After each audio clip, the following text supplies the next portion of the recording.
Praise donkeys, powered by Weed on Solana. Get yourself a bag of weed.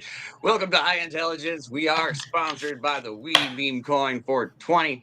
Make sure you're following us on all our socials and you're sharing out this space. And feel free to drop a comment. Tell us what you'd like to hear about on the show, and we'll kick it off.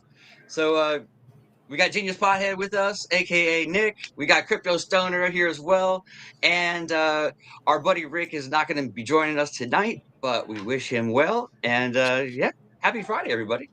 Happy Friday, everybody. You're muted, Nick. Am I? No, I heard him.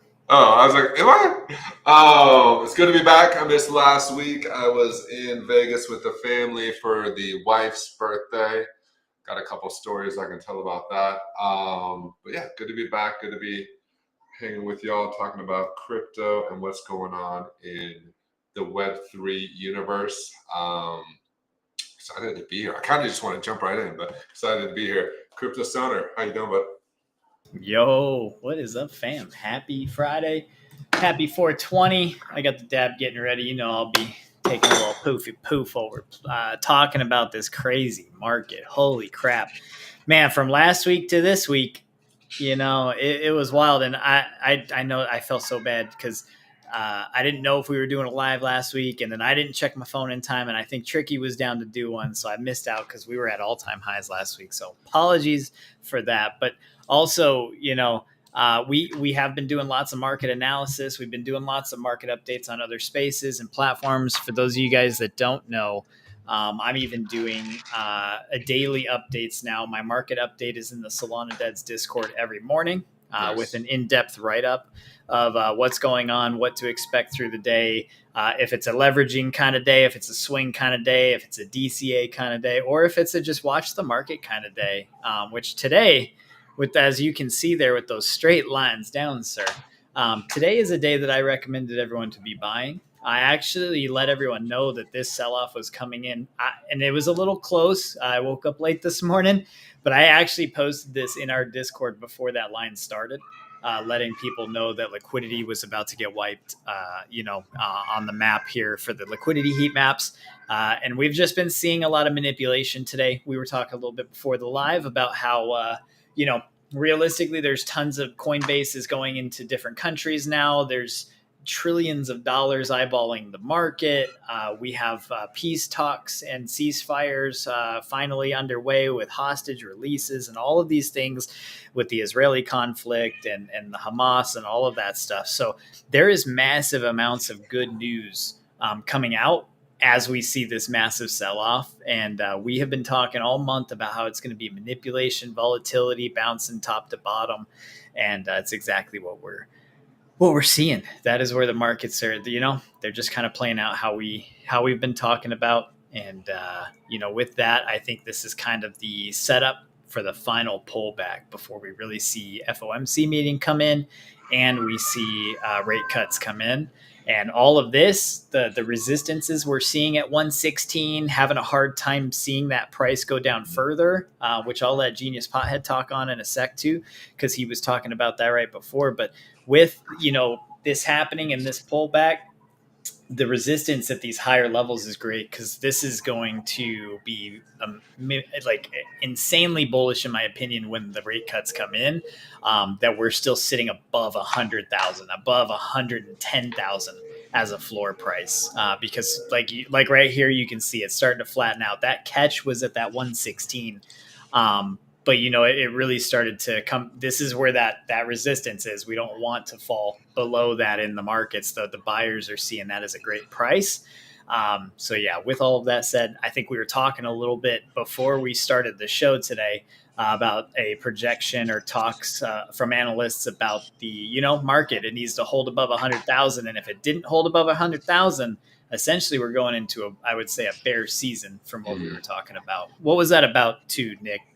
So, yeah, the article I was reading was that 110 is our new floor. And if you zoom out and you look at the 1 month chart here, right, you have September drop off here at the end of September, right around that 110 area that they marked as the new low. And then obviously we just screamed up from here to new all-time highs.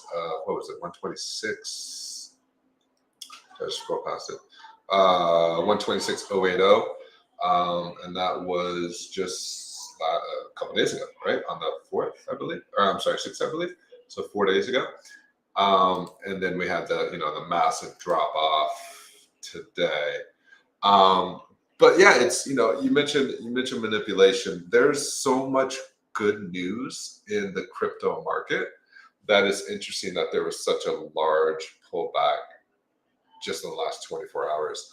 I saw something the other day and I was trying to find this. I thought I had a screenshot of it, but maybe I took it on my computer, where Samsung now, what is it? I forget what it was. It was now Samsung Pay is offering crypto payments as well. So anybody that has a Samsung device, so the Samsung Galaxy or Samsung Ultra, now natively has the ability to make crypto payments on their phone.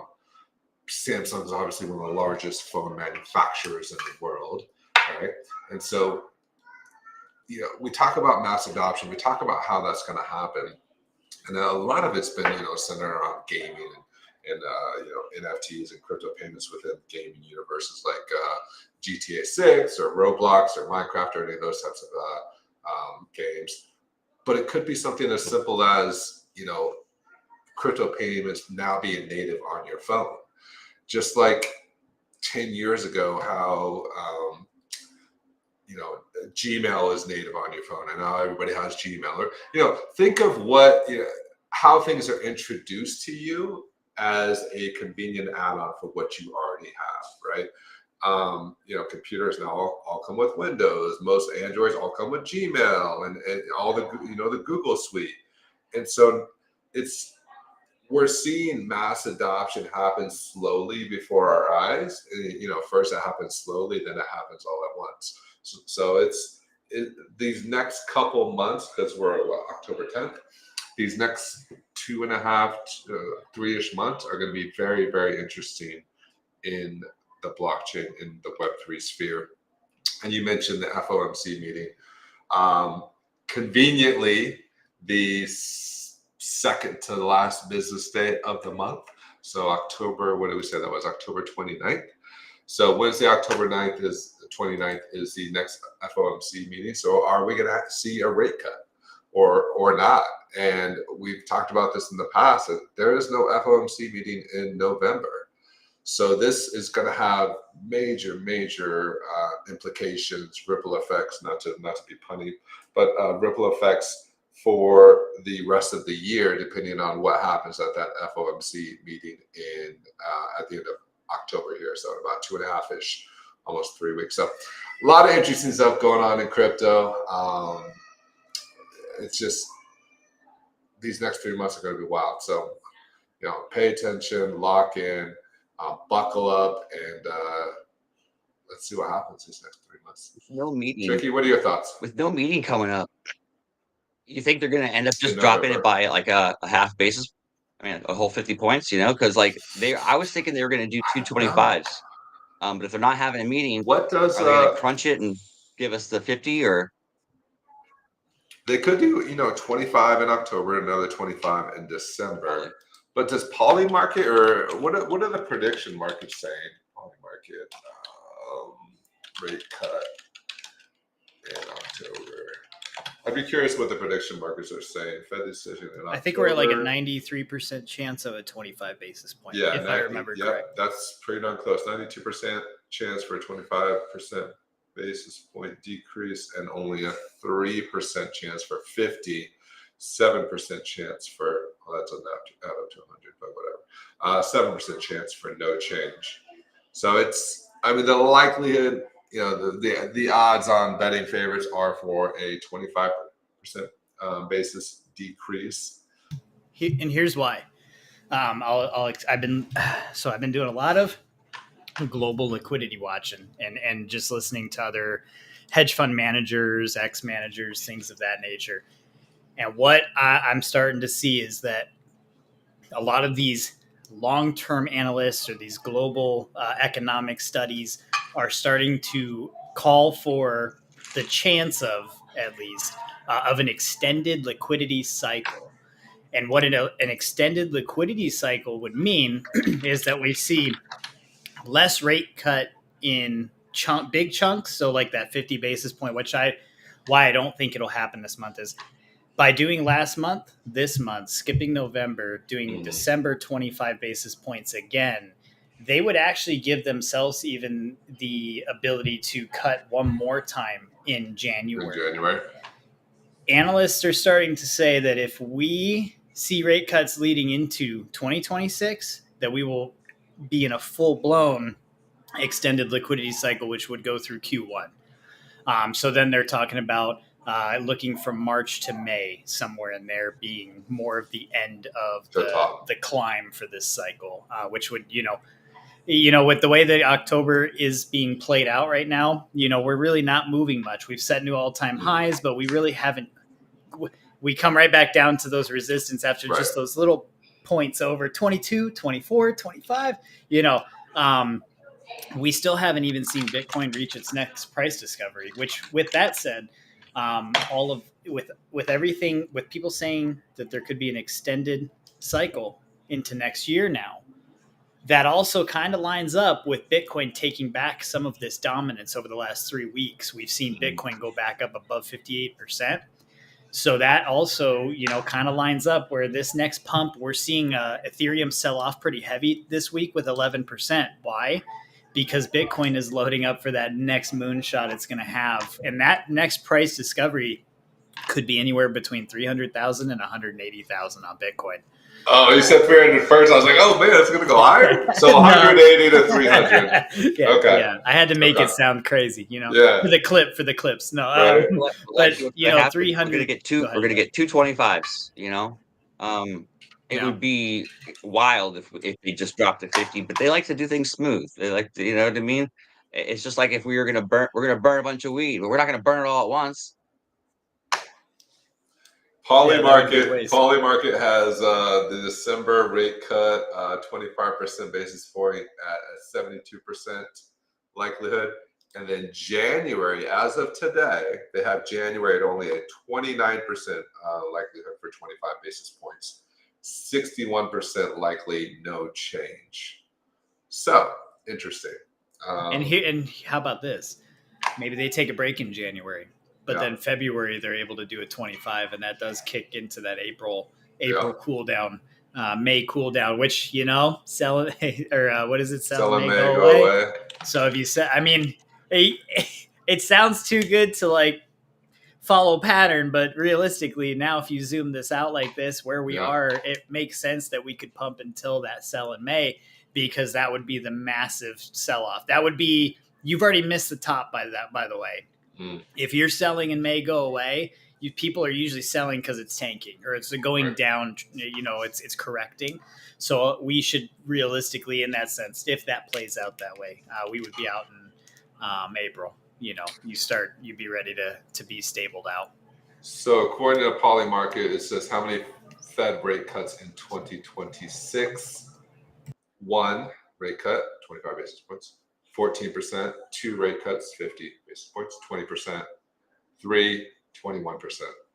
Those are the 3 highest. So looks like most people are betting on 2 or 3 rate cuts in 2026 as of today, right? Obviously that is a very fluid number, but as of today, people are betting on 2 to 3 rate cuts in 2026. And on a flip side of that, if we don't see a rate cut in October for some reason, expect massive sell-offs and the bull runs over. Because November we don't have a rate, we would have to hope through December again. So just I like to always paint both sides of things. Obviously, we see that majority of everyone, 93% of the people voting on whether we should see that, we should see a rate cut. It would be self-sabotage to the Fed to do that, to not cut rates this month. But if they were to do that, we would not see that extended liquidity cycle. We would actually see the inverse. Yeah, we'd see the inverse. But it would be like not a full winter, but it would be like now we're looking at next October type thing. at that point. Could you If we didn't see, imagine? could you imagine? the Wow. the gall of Powell if he was Right? to do that to us? And Yeah. and part of these Oh markets man. are like are almost a little disconnected, right? Like the when they lower the rate, you almost think that would be beneficial to crypto in a little bit. You know what I mean? It's like, yeah, restrict the You would price think of so. fiat. Like we're going crypto anyway.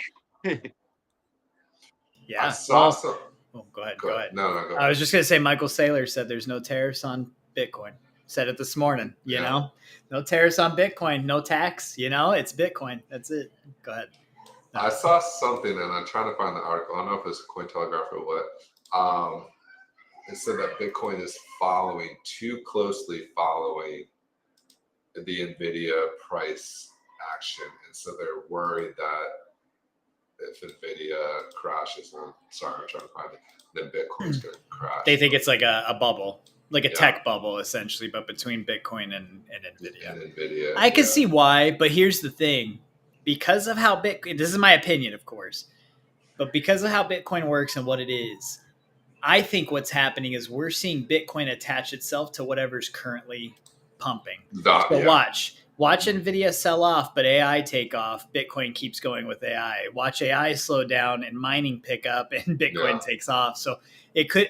I agree with that. That it could be a bit of a bubble.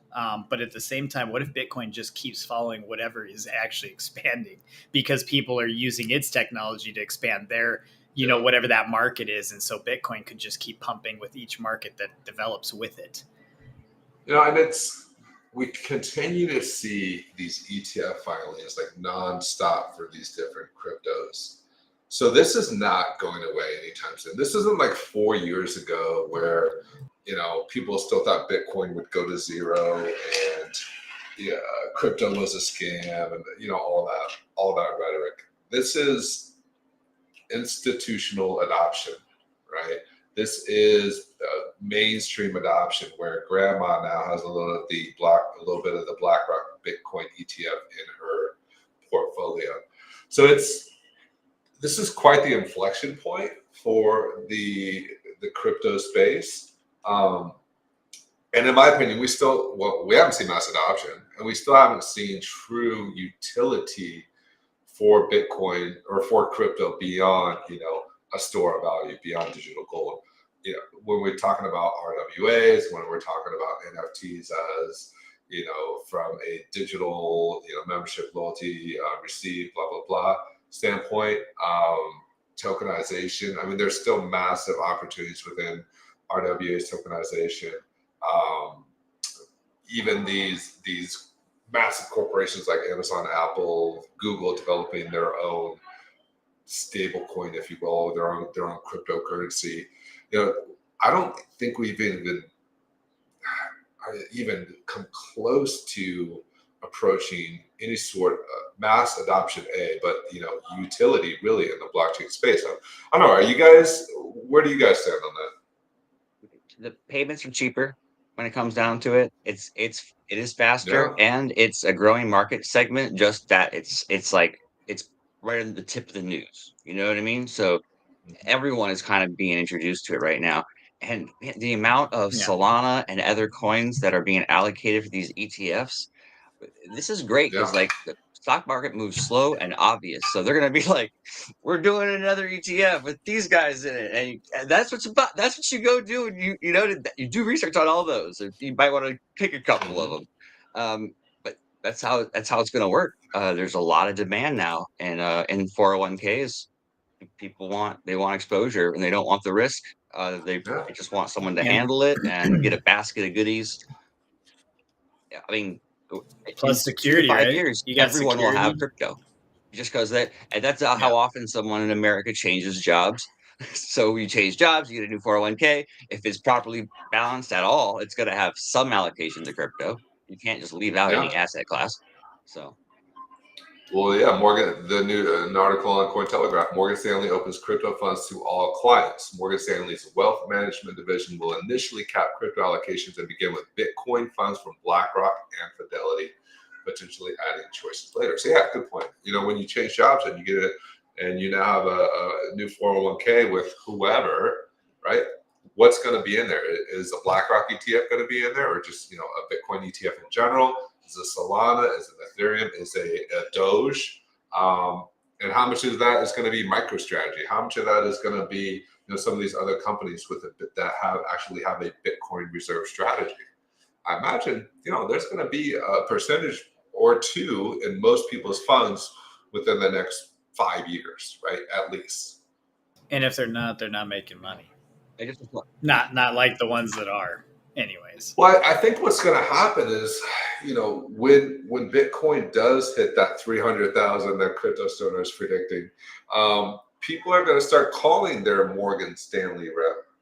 They're going to start calling their Fidelity rep and say, how much of my portfolio is Bitcoin? And if that person answers zero, that person, the customer is going to be upset, right? They're going to be like, why not? Just like, hey, why don't I have exposure to NVIDIA? Why don't I have exposure to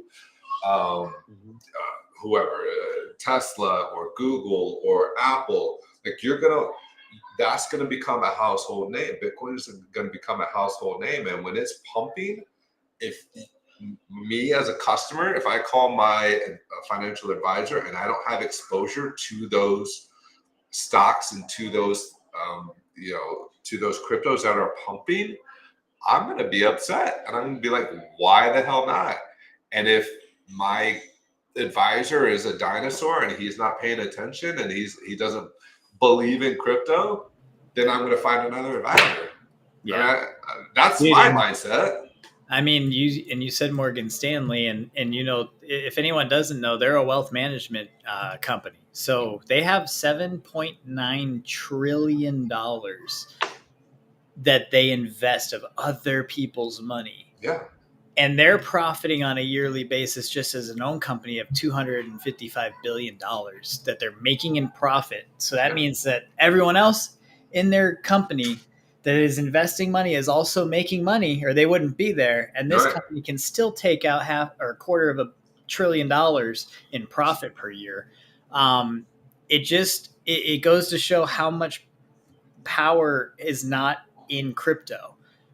There is $4 trillion in all of crypto right now. Right. 2.5 trillion. Yeah. Tiny, right? Tiny. Because when you hear that one Morgan Stanley investment company has 7.9 trillion and there is dozens of other asset and investment management with same or more trillions, which means now you see Bitcoin's market at 2.5. And this is why people like Michael Saylor are so giga bullish on Bitcoin, because when there is one hedge fund or management company that takes that chance to put like 50% of their allocation of investments into crypto, and that company becomes like a multi-trillion-dollar investment company, it's going to change the entire game for everyone else. But it just goes to show how much money, again, that we have to always remember is nowhere near this market yet,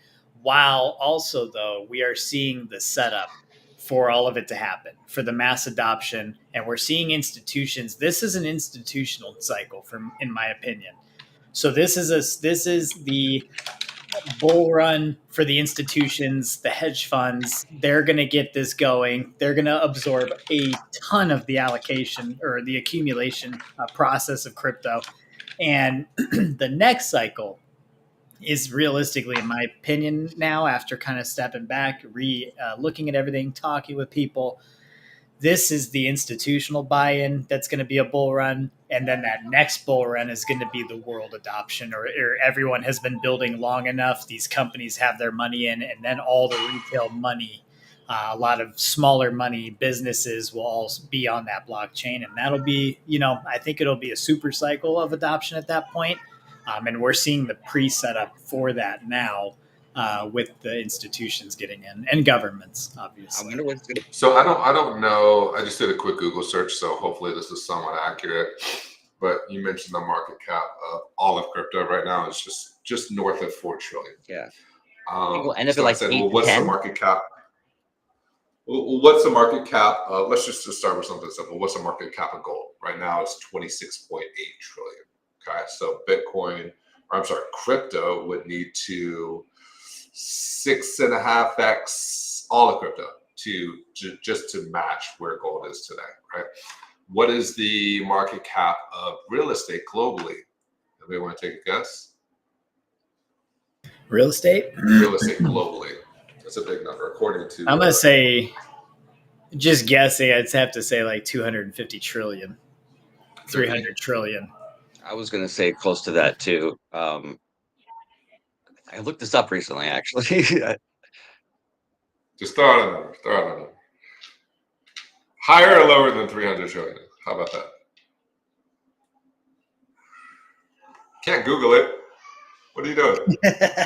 Tricky looking up the answer. All right. So according to Google, it's 393 trillion. Oh, I was still under by a lot. God right.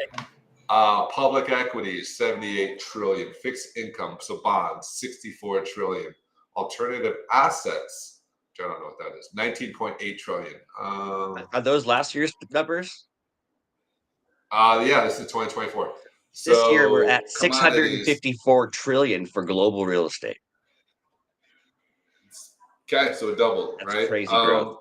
So when we think about all of the money in the world in these different asset classes, and Bitcoin, or I'm sorry, I keep saying Bitcoin, crypto is still only at 4 trillion. I mean, just in currencies alone, last year was 125 trillion, right?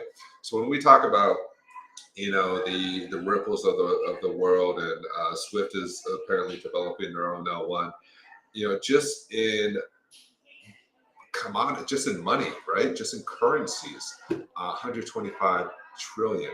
And right now, Bitcoin is less than 3% of that, if I'm doing math on that, or crypto is less than 3% of that, if I'm doing the math in my head. So it's we say, oh, we're still early, and it sounds so cliche and so cheesy, but so early. I mean, we are, right? We're starting to tokenize all that real estate. Numbers. I was just going to say, yep. All that real estate tokenizing the world. And by 2028, it's projected to be 730 trillion. And now, so that's a big growth from where we're at. And I think a lot of that new growth is going to end up being on the blockchain. Oh, 100%. Like when you look at what Ondo is doing and some of these other RWA tokenization platforms, I think Ondo just got valued at $3 billion. It's happening. It's happening right before our eyes. And, first it happens slowly, then it happens all at once. But we're going to wake up in a year and realize that 10% of the world is now tokenized, right? And in 2 years, 30%, 40%. So it's going to happen quickly. And I think people are just starting to wrap their heads around how that would work and how, quote unquote, mass adoption is going to happen. But it's not mass adoption. We've talked about this. Mass adoption isn't going to happen by somebody downloading a MetaMask wallet or somebody, getting their seed phrase and their private key and blah, blah, blah, right? That stuff bleeping sucks. It's hard, it's stupid, it's silly, it's tedious. It's going to happen when you get a new Samsung phone and you have Coinbase natively, on your phone, or you can sign up to pay via crypto with an email address with your, Apple Pay or whatever. So it's happening. It's happening. It's just not happening in probably the way that we thought it was going to happen, which I think is, I think it's interesting. If we're all pro crypto, and we go with a blockchain solution for like voting, imagine we all get so soul-bound digital identification, and we use that to vote. Like, that's mass adoption. On-chain, verifiable, immutable. And why can't it happen, right? Why are we still sticking to this old way of using paper ballots in today's day and age? Like, why? It doesn't make any sense. So in 10 years, is everyone going to be voting by blockchain on their phone? Probably. I would hope so. Yeah. Right. So the world is going to be very, very different in 10 years between blockchain and AI. It's exciting to see kind of what our world is going to look like and how our lives literally our day-to-day lives are going to be impacted by all of this. Well, All right. Do we have bowl maps? Good sir. You know I Shout got out to both. Navy and Toshi in the chat. Oh shit! Oh, I'm so Happy bad at that. I'm so Friday. sorry. Good call. What's Navy's up, an Chad? absolute legend too. And Oh yeah, everything. and I gotta say I love your shirt, Stoner. Oh, thank you. We're all wearing black shirts, by the way. I Right. don't know if you guys noticed that. Yeah, I like I it. thought that was kind of It funny. was- There's a vibe here. Totally calculated. No. Let me switch this over to some. Let me make sure is this the right one. Yeah, we should organize that. There we go. Whoop. Sorry. Oh, I just hold on. That's on Oh, me. you're Hold good, on, you're hold on. There you go. Let me move you Yeah. I don't around. need to see my face. Show them the bubble maps. Show There you them go. the bubble maps. There you go. It's a little red, obviously today, but obviously, yo, I didn't know that was gonna do that. What What is that? the heck just happened? I hit what's up on the week, and apparently this is the up on the week. Damn. I don't know what this is. It's ranked 69. What is that? Not a clue. When did this start? If anybody is in on code, let us know. What came out of nowhere? Yeah. Was it September? It looks like it came out in September. Chain Opera AI. Interesting. Never even heard of it. Man, that came out of nowhere. And now it's got a 24-hour volume, 262 Oof, million. beware. That's what I'd say. Damn. We Aster got delisted off of Llama Trade, some I shit. saw that Sure, it's headline. called- Why? Because they are speculating that they are wash trading with BNB and some other very Oh. sketchy stuff. So now I think there was also like a big sell off after all of this as well. So, and it has not continued pumping. But yes, a lot of early speculation is that Aster has been some kind of a wash trading with BNB, and that's why BNB has been pumping while the market's down, and it's kind of like a facade, Yeah. thing going on. Because BNB is up 5% on the week, I right? believe so. And everything else is down. Interesting. So Only 3%. everyone kept asking me about Aster, and I just kept saying, "Be careful." I wasn't gonna touch it, just because of my personal feelings. And then, here it goes. Started to cool off a bit, so we'll see what happens. I also have. It's crazy how lockstep some of these cryptos are. Sorry, I'm looking at I'm still looking at CoinGecko on the 7-day. Ethereum down 11.8, XRP down 11.5, Solana down 11.5, Cardano down 11.5. It's crazy how what's this? No, that's Ether. It's crazy how they're all down 11.5, 11.5. Stellar 11. Yeah. Stellar was a good. I got Stellar and XTZ this week. Well, everything's been down, and then, but yeah, this is those times though that we talk about when we wait for these times where you see that it's down, on these 13% in the week. And this is, again, we were talking about it earlier, but this is kind of that last pullback. So we're going to see probably bigger drops here into the 20% range, and then from there, it's going to be Moon City, in my opinion, after that. So we'll see, though. So when you're looking at charts, obviously there's a lot of coins on that bubble map there. Do you look at anything outside of the top? Oh, there's Chain Opera. Do you look at anything outside of the top 100? Like, are you looking at stuff under $1 billion market cap outside of the top 100, or are you pretty much staying with the blue chips, I guess you could say? So yeah, I'm gonna be honest. When I'm watching charts, it's Bitcoin first, because generally, I mean when I say generally, I mean most of the time, Bitcoin is leading the trend, or the S&P 500. I'm gonna be honest with you. The first app that I open every day is not a crypto app. It's TradFi. I open the stock market, and I look and see what's happening. Because we do still see trend in asset values and investments. Bitcoin and the stock market follow each other. But because the media seems to lead a lot of the trajectories by opening the TradFi markets first, I can see what kind of drama started this morning. Or non-drama, it could be something that's bullish, so and so announces more rate cuts tomorrow, that kind of thing. But by seeing that first, it gives me a really good oh wow, Bitcoin is dropping. This thing's gonna touch my line and close out this gap. It just hit Oh, shit. 113.8. Well, it was at one. No, Did it it's really? dude. Oh shit.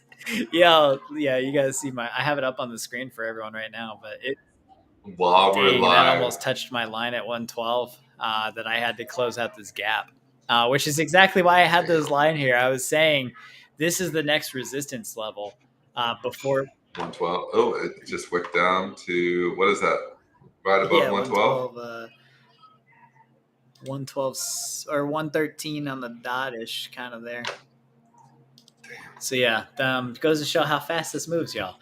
But this is why I was going to bring this up anyways, and since we almost just hit that and may pass it, this is kind of where I'm seeing the next resistance level anyways, as a gap. And I drew that line out further thinking that, hours, what am I on, the 4 hour, 1 hour? I'm on the 1 hour here. So by the end of this, that I thought we could touch this line. And if we do, we either bounce from this or we're going to collapse lower from there. But yeah, that was funny. I can't believe that, dude. When we were first talking, it was still at 116.7 when I saw this. But yeah, so with that said, That's a crazy sell-off right there. that's what I'm saying. But why, right? There's been mostly bullish news today. And real quick, because Nick asked me a question. Yeah. With this, he was asking what I look at through the day. So first, I look at the stock market, see if there's new stuff going on or sell off in those markets. Then I'm checking Bitcoin. But outside of that, I'm going to be realistic. Like even the top 5, I really don't look at for much. They're going to just kind of trail along with whatever the overall market is doing. Now, this is just for general investing, right? Some people are obviously trying to catch like the moon bag. There's like, well, what about the thing that goes up 2,000%? I'm not looking for those. So that's why the small caps don't matter to me. If I find a project, developer, founder that I believe in, trust in, then I'm going to put some money into that to support. But at the same time, for my investment strategies, it is the top 5, mainly Bitcoin, and then stock market, following those trends. Usually the rest of my buys are just based on good prices, right? So if Bitcoin's down, I'm looking at what other, how cheap is Sui? How cheap is Solana? Solana's under 210, sign me up, that kind of thing. We talked about that a couple of weeks ago with Solana. We're still seeing massively strong resistance. So we haven't fallen under 200 really.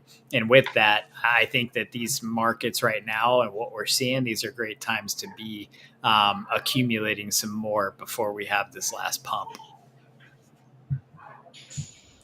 Yeah, I'm just scrolling through like the top, not the top, but like 50 through 100 here, looking at some of these different projects.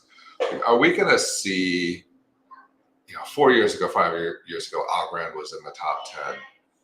Arbitrum was up, top 20. Are we going to see a resurgence of some of these old projects, like Arbitrum's number 69 right now, Algorand 78, according to CoinGecko? Do you think we'll see a resurgence of these projects, or are we starting to see more consolidation within top projects and less of this fractionalization of all these different L1s and all these different L2s and everything that we're kind of witnessing right now? I think we're going to see... Oh, go ahead. You first, Tricky. We haven't seen enough consolidation. I mean, you know what I mean? Like the bubble's not popped yet. Right. You'll start to see the little guys join up. But I'm going to expect a big guy like Disney to come in and like sweep a couple of different blockchains and be like, we're going to mine these all these networks and use it for our infrastructure, or utilize this tech. Yeah, I mean, could you imagine? Yeah, Apple coming in and buying Paxos, or Apple, because they're 1.22 billion. Apple coming in and buying like a smaller L2, and just using that for Yeah. everything. I mean, It's they can take they have the cash to do yeah, it. they can take a token that was super popular at one point that has a ticker Mhm, symbol that closely resembles their brand or something like that. Maybe that's rug, but the mhm. contract is all good, and then just buy it up That's and what we should CTO the do. We whole should thing. start an L1 named Apple, Right, and we should wait for Apple to acquire us. right. That would be funny because there are people who actually make banks and they work the bank so it ends up having the financials that are ideal for acquisition by Bank of America, right? And then Yeah, they get the yeah, bank going, they sell it to Bank of America. That's what they do. There's a couple people who how I've done with it. That's what they that's like exactly what they do. yeah. Our crypto's going to start doing that too, poise themselves for acquisition. You For know, acquisition, yeah. Why not? I mean, there's just so many different projects out there. It's crazy. I'm just scrolling down through the top 200, 300. It's like, I don't even know what 75% of these projects are. And then there's Like, do you know what Venom is? I've actually heard of them. They're a 261 million market cap. Like, what are they? I've heard of them. I don't know what they do. Yeah, Have you? Okay. I've I just mean, seen the name. 10% of these I've not seen before, but I recognize most Yeah. of them. But like I don't Morpho Pendle. Yeah. I I recognize don't most know. of them though. But yeah, so much has happened in the last year. But that's a crazy candle going down. Yeah, at least it Yeah, that rebounded. Where's it at right now?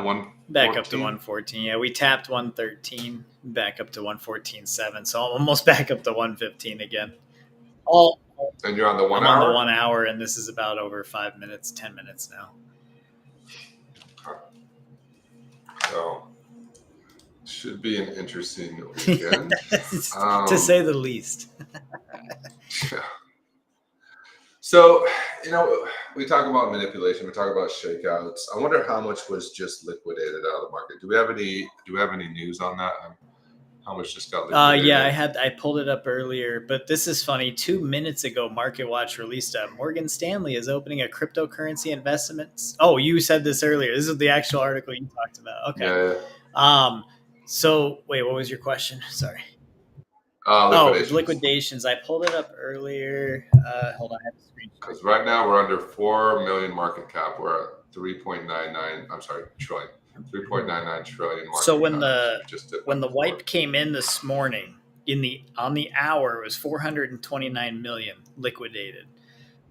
In an hour, 24 hours was 614 million. That's just in longs, by the way. That's not the shorts. That's just who is winning and getting wrecked. Now let's look at right now since then. So since this morning, it's been 1.92 billion has been wrecked in longs in the last 24 hours. 1.29 billion of that is in the 4 hour. 805 million is on the hour, in the last hour, or on the hour. Yeah. So the longs are getting they really are. Well, and that's what we just saw actually. So I'm glad you did ask that when you asked, because the reason this wick down was to wipe out liquidity. I didn't have the heat maps up, but if we would have put the heat map up, this would have been hot. And that's exactly what they did. They're just pressuring it down. We're most likely going to see some rebounding now. Usually, I feel like when we see long wicks like that, in that recovery, it usually is a little bit more bullish for the short term here. But we'll see how high we come back and test, in this bouncy range that we're creating. Can you pull up the heat maps real quick? I want to see how much that's changed just within the last half an hour. Well, that's going to be fear and greed. One sec. Oh, we'll look at that too. I love if it is CoinGlass. So, article I saw earlier: Ether 3-wave pullback to end soon. 5.5K next, according to Fundstrat. So we might be seeing. He's predicting Ethereum goes up to 5,500 after this current wave is done. Well, it looks like the CoinGlass is down currently. I'm getting a bad gateway error there. So let me try. Everyone's trying to check because it just everyone's like, "Where'd my money go? I gotta go pull up the." Oh man! RSI is showing oversold now. So again, this is why my money went back in the market today. Not financial advice, but this is why I'm back in. I also don't like to try and catch the bottom, so I'm very happy buying at this price level. The other thing I've been using lately, Nick, that you were talking about, like, what do I look at? I've been looking at the market cap of crypto because, it also has its own tests. And when it hits $4 trillion overall in all of the market cap, I've also noticed that regardless of sentiment over here, sometimes that is something that starts to fall and have a harder, it's back and forth. So I've been looking at this a little bit too, just in conjunction with everything. And, I'm kind of in and out of always testing different things. What gives me a more accurate analysis, or what gives me extra info? Yeah, just that little bit of extra information to give you an edge, or at least give you some context. Yeah. And I think this has heat maps as well. Yeah, exactly. I think this has heat maps, so give me just a sec and I'll see if they're on here. Another article on Cointelegraph: Bitcoin can hit 180,000 before being overbought. Ooh, how much? 180, which I think was the low that you said earlier, right? It was 180 to 300. Yeah. So that's a pretty good price prediction, right? As far as the range goes. Yeah, I get a lot of my numbers in that sense from looking at like the market caps too. Like again, how much money is in the market? Well, traditionally we see this much, that much. We should see, we should see the market move to this trillion, which, realistically everything else should up by a certain amount in that. And this is just one of the things I do look at a lot as well for some overview. And I don't see heat maps on here, so unfortunately I don't think I have that, but I can pull it up on my phone just so I can at least give them to you. The numbers. Yeah, all good. The same article is saying that Bitcoin would be, even if it hits 180, it would hit 180 before being overbought. The same article at the very bottom said 10% down like 11-12%. Taking Bitcoin back to 114,000. So nice prediction there on Cointelegraph. Yeah, and to answer some of your questions, so that wick wiped out. There's like one of the smallest amounts of liquidation leverage that I've ever seen on the low side. There's just nothing there. All the liquidity now is actually spread out from the most 100 million sitting at 120. If we hit 122,000 again. And then that all of the high liquidity to be grabbed goes back up to 124,000 after this dip. So this was a bottom out, in my opinion. And now we're going to see where we retest and how high we make that retest back up. Because it does look like we just flushed whatever would have been stopping the bulls to push back up again.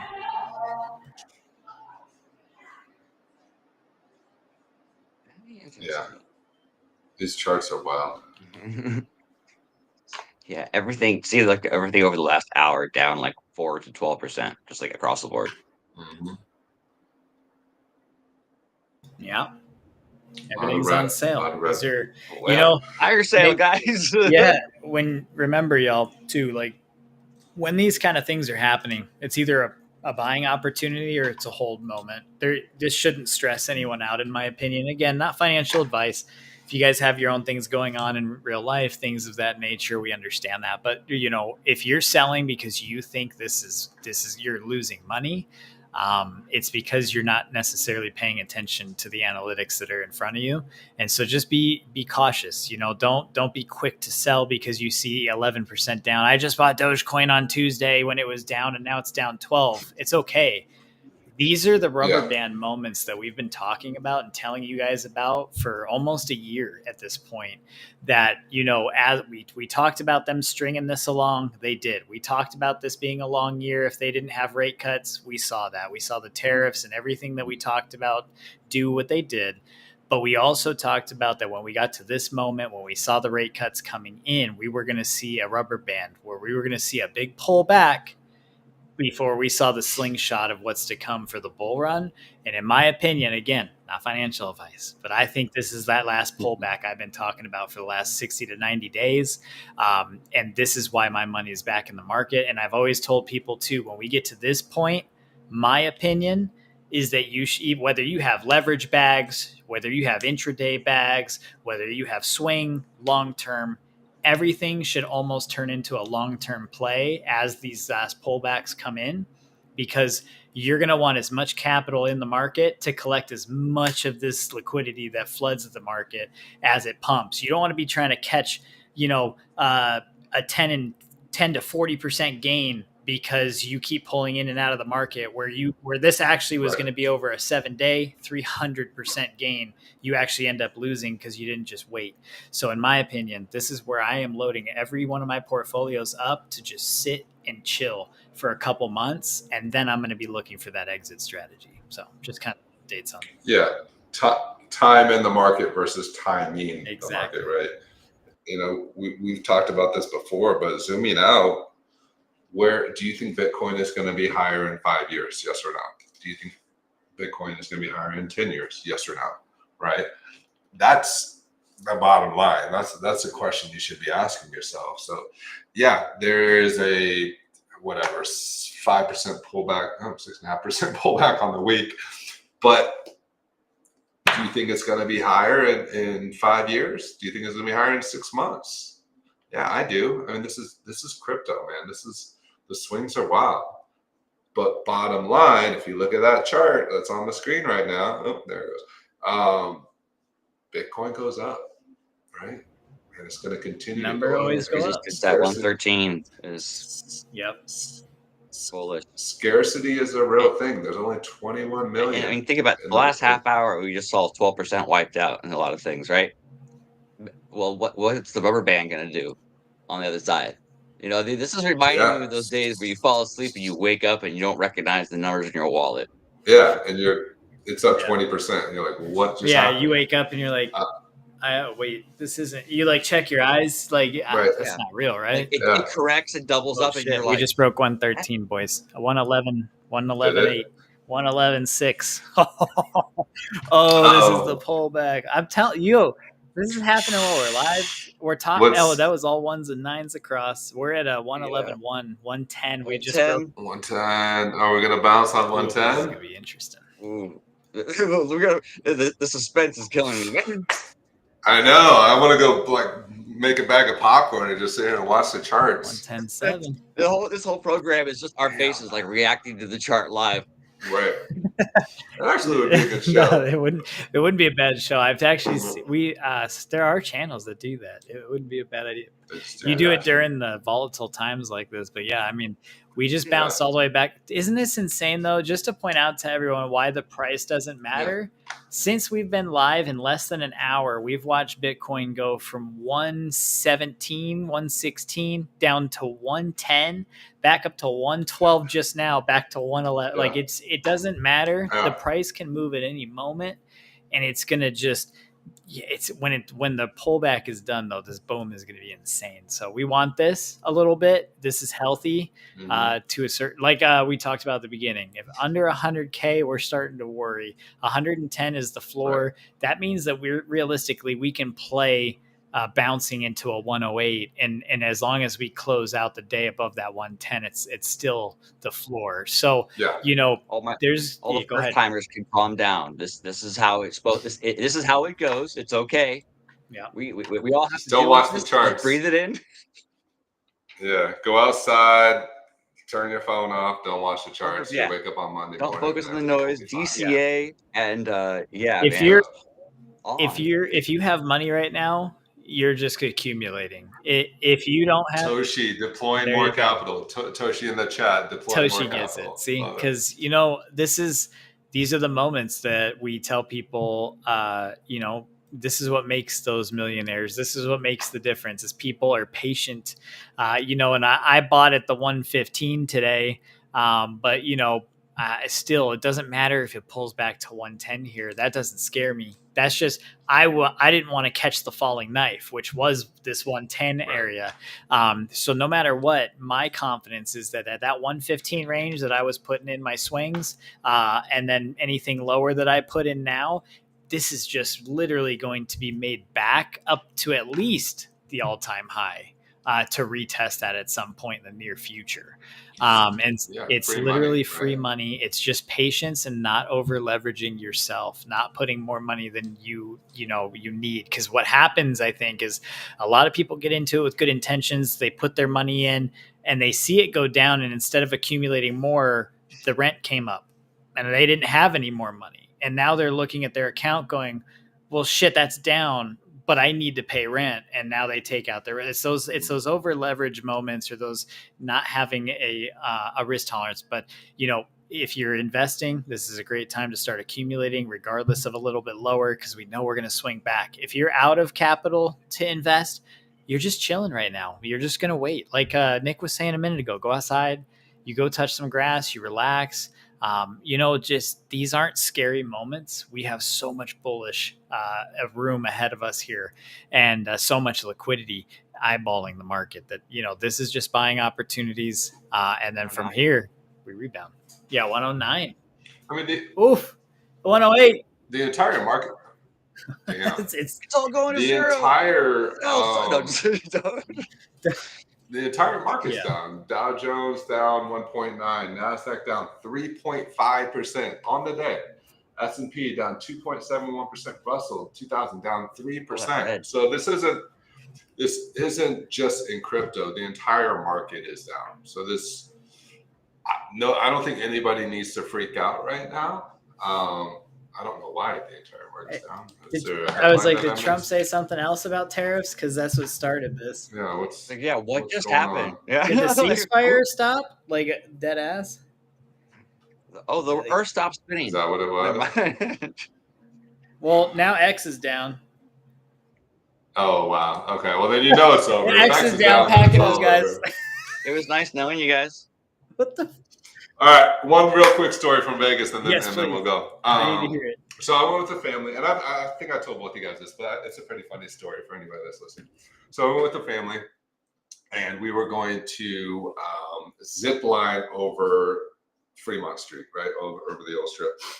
And my boy, he's 7 years old, and he's right around like 49 pounds. Like he might touch 50, he might touch 48, but he's right around 49. So he's freaking out. He's like, oh, what if I don't make weight? Because you have to be 50 pounds minimum to ride the zip line. And he's freaking out. I was like, what if I don't make weight? Like, what are we going to do? I was like, dude, you're going to be fine. Don't worry. So we had just gotten back from the Sphere. We took them to see The Wizard of Oz, which was absolutely incredible, by the way. The Sphere is just, it's a marvel. So we go to do the zip line, and I was like, you know what? Why don't I just put my phone in your pocket for a little extra weight? I'll put my wallet in your other pocket. Here, even wear my hat. So I, wanted him to have a little bit extra weight. So we go up. He steps on the scale. He's right at 49. I was like, what the bleep? Like, what the heck? And the guy's like, sorry, you can't ride. I was like, all right, well, what if we go and like eat a bunch of food and come back? He's at 50. He's like, yeah, you could try it. I was like, all right, let's fucking go. So we go downstairs. And we go to this burger place called Fat Sal's. I'm like, Cameron, you got to eat your entire burger, your entire fries, drink a big old glass of water. I was like, you can't use the bathroom until we're done with the zip line. So we go downstairs. He eats his burger, he eats his fries. He's just like chugging water. There's a CVS across like the sidewalk. So the wife goes and buys a jar of honey, 16-ounce jar of honey, 16 ounce, obviously a pound. We stuffed that in his pocket. I put my wallet in his pocket, my phone in his pocket. My wife puts her jean jacket on and put the hat back on. Again, just ate a burger, fries, and a bunch of water. He gets up 51 pounds. So he just barely made weight so he could ride the zip line. And so now, you have this little 7-year-old zip lining down Fremont Street. But that was a highlight. Well, one of the highlights of my biggest. 102? What? So, what is it? No. Yeah, we got. Well, while you were talking, we just went to dude from 116 to 102 during the show. What? Wow. Look at the blood. Should we just keep? Oh, I need to. Keep Okay, watching the I gotta go chart. sell my car, guys. I'll be back. 102. Bonk is down 44% on the hour. What the fuck? Seriously? Holy shit. This is breaking a lot of the lows I thought. So Yeah. we just said 108 was crazy, and we breached that all the way down to 102 while you were talking, dude. That was 102 That's wild. It's got to bounce hard off of that. Come on. It has to, right? Yeah. wow. I expect to get sick. What chart are you I'm on on the right now? What are hour you with using? Trading View. I can send you the Trading link in View? the chat. Okay. You want me to just play this? Yeah. Send me that link. I was just trying to find it on CoinMarketCap. Yeah, no, I got you guys.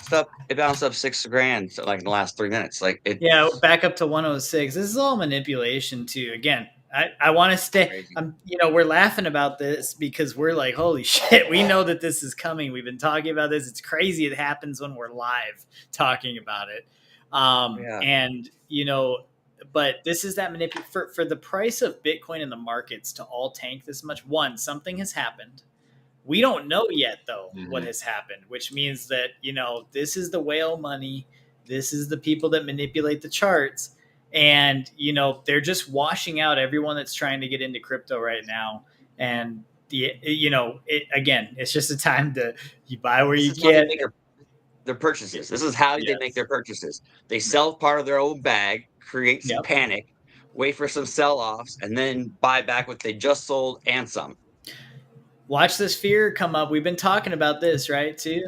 Yeah. We haven't seen fear yet. I promise you that after what we're seeing now, that this is most likely going to be into the deep orange here within the next 5 to 7 days. And that's why I always talk about too, we see this look, we're back up to 107. So we've gone from 116 to 102 to 107. These are trillions of dollars moving around the market in an instant. And it's just to remind us that right now we just accumulate our weight. We either watch the show with popcorn like we were just talking about, and you laugh it off. The only thing that this hurts is people in leverage. If you're in leverage trades right now, you're getting stomped around, and I've been telling you to stop doing it for 4 weeks. So that's, at this point, I don't actually feel bad either.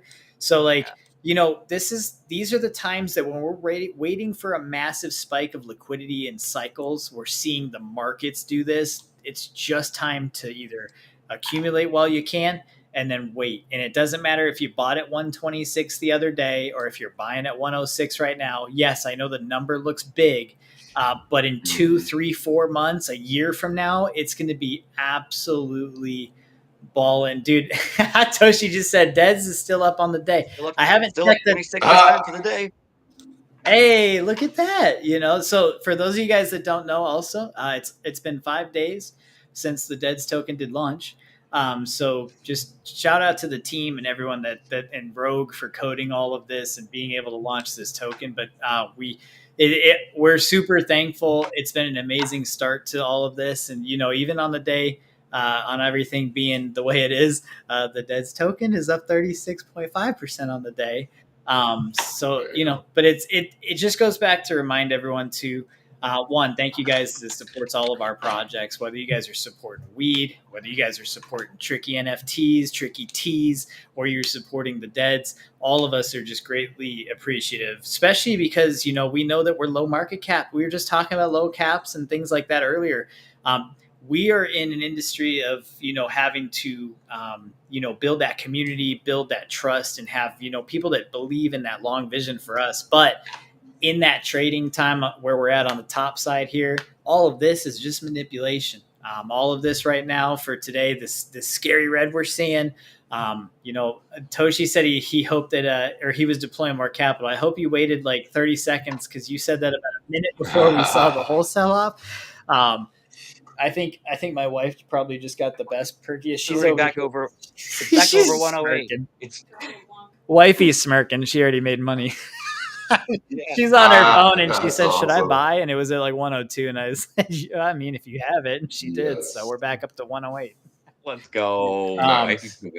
I know she killed, dude. She just doesn't. She's on She point doesn't right wait. there. Yeah, she doesn't wait. She listens to like when I'm talking, and I'm like, yeah, I put in my money this morning, and I missed a few percent. She's like, I'll get the bottom of it. Don't worry. You don't catch falling knives, but There I you do. go. Right. That's awesome. Oh, all right, guys. We are past the hour. Appreciate y'all being here. Appreciate you taking the time to hang out with us on a Friday and watch the charts. This is fun. Yeah. I'm glad I'm back. I'm glad my Twitter's back. My Twitter was suspended for like 2 weeks, which is fucking bullshit, but it's back, so that's good. Happy to be here with y'all. Happy to be back talking crypto, talking everything Web3, and just hanging out, really. So that's it for me. To our buddy Rick, hopefully we'll have you back soon. Hopefully you're feeling better. And then, let me see. A few parting words. We'll go left to right. Crypto Stoner, you're up, my friend. Be safe, y'all. Trade safe. We talked about this a lot. We really at this point, we've talked about what could or couldn't happen type things for a while.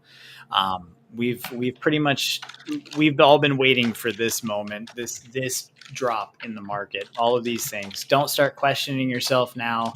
Don't start, losing faith in your investments and stuff. These moments are just to shake out people so that the big money can steal your money. Don't let them steal your money. Be patient. And you know what? This is an amazing time to go outside and touch some grass. I know most people's temperatures are down, so there is no excuse. Get your booties outside, enjoy some fresh air, let that sunlight hit your skin, feel the wind on your skin.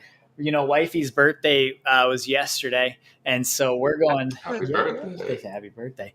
We're going to this big bounce house. It's like a festival, but it's a bounce houses everywhere, and so you're just like bouncing cool. and shit. And so we're supposed to be going doing that tonight. So get outside. The charts are down.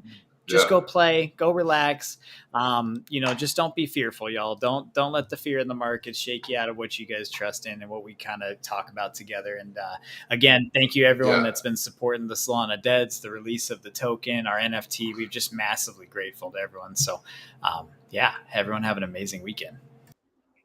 Real quick on what's going on with the market. BlackRock is not going to let Bitcoin go to zero. So just if BlackRock is in on Bitcoin, then I think you guys are okay. So I wouldn't worry about it. All right, Tricky, a few parting words. Stay positive. Happy Friday. There's so many cool things happening right now. This is an exciting time. I'm going to go look for some liquidity. I'll see you guys in some spaces. All right, y'all. Have a great weekend.